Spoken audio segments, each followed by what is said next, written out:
ഇറ്റലിയിൽ 3.5 ലക്ഷം മനുഷ്യരുടെ രക്തത്തിൽ വിഷം കലർത്തിയ ഒരു നാടിനെ ഒന്നാകെ രോഗികളാക്കിയ ഒരു ഫാക്ടറി ഇപ്പോൾ ഇന്ത്യയിലേക്ക് വരുന്നു. മധ്യപ്രദേശിലെ ഇൻഡോറിൽ മലിനജലം കുടിച്ച് കുഞ്ഞുങ്ങളടക്കം മരിച്ച വാർത്ത ഞാൻ നെട്ടിലോടെയാണ് കേട്ടത്. എന്നാൽ അതിലും ഭീകരമായ ഒന്നാണ് നമ്മുടെ പടിവാതിക്കൽ എത്തിയിരിക്കുന്നത്.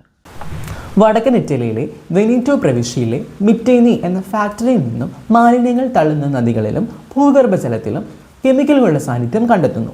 ഇതിനെ തുടർന്ന് നടത്തിയ പരിശോധനയിൽ ഈ വെള്ളം ഉപയോഗിക്കുന്ന ഏകദേശം 3.5 ലക്ഷം മനുഷ്യർക്ക് വിട്ടുമാറാത്ത രോഗങ്ങളും അവരുടെ രക്തത്തിൽ PFAS എന്ന ഫോറവർ കെമിക്കലിൻ്റെ സാന്നിധ്യവും കണ്ടെത്തുന്നു. എന്താണ് ഈ PFAS? പോളിഫ്ലൂറോ ആൽക്കലി സബ്സ്റ്റൻസ് എന്ന PFAS മനുഷ്യർ വികസിപ്പിച്ചെടുത്ത ഏകദേശം 5000-ഓളം വരുന്ന കെമിക്കലുകളുടെ ഒരു കൂട്ടമാണ്. ഇവയ്ക്ക് വെള്ളത്തെയും എണ്ണയെയും പ്രതിരോധിക്കാനുള്ള കഴിവുണ്ട്. ഇവ നോൺ സ്റ്റിക്ക് പാനുകൾ, നോൺ സ്റ്റിക്ക് വസ്തുക്കൾ എന്നിവയുടെ നിർമ്മാണത്തിനായി ഉപയോഗിച്ചു വരുന്നു. ഇവ പ്രകൃതിയിൽ തനിയെ നശിച്ചു ചേരുകയില്ല. ആയിരക്കണക്കിന് വർഷങ്ങൾ എടുത്താലും ഇവ പ്രകൃതിയിൽ മാറ്റമില്ലാതെ തന്നെ തുടരും. നമ്മൾ കുടിക്കുന്ന വെള്ളത്തിലൂടെയോ ഭക്ഷണത്തിലൂടെയോ ഇത് അകത്ത് ചെന്നാൽ പുറത്തു പോകാതെ രക്തത്തിലും അവയവങ്ങളിലും അടിഞ്ഞുകൂടി കിഡ്നി ഫെയിലിയർ, ക്യാൻസർ പോലുള്ള രോഗങ്ങൾ വരുത്തിയേക്കാം. ഇവ മൂലം ഗർഭസ്ഥ ശിശുക്കൾക്ക് വൈകല്യങ്ങൾ വരെ സംഭവിച്ചേക്കാം.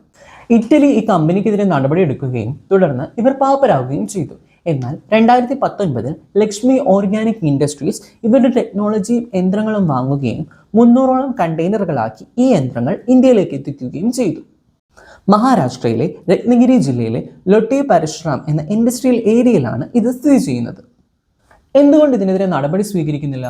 ലക്ഷ്മി സിവിൽ എഞ്ചിനീയറിംഗ് സർവീസ് എന്ന ഈ കമ്പനിയുമായി ബന്ധപ്പെട്ട സ്ഥാപനം വഴി 40 കോടിയോളം രൂപയാണ് BJP, ശിവസേന എന്നീ പാർട്ടികൾക്കായി ഇലക്ടറൽ ബോണ്ട് വഴി നൽകിയിരിക്കുന്നത്.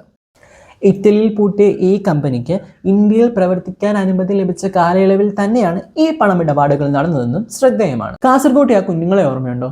എൻഡോസൾഫാൻ എന്നൊരു ഒറ്റ വിഷം കാരണം ജീവിതമില്ലാതായവർ. അന്ന് അതൊരു കീടനാശിനിയായിരുന്നെങ്കിൽ ഇന്നിത് വലിയൊരു ഫാക്ടറിയാണ്.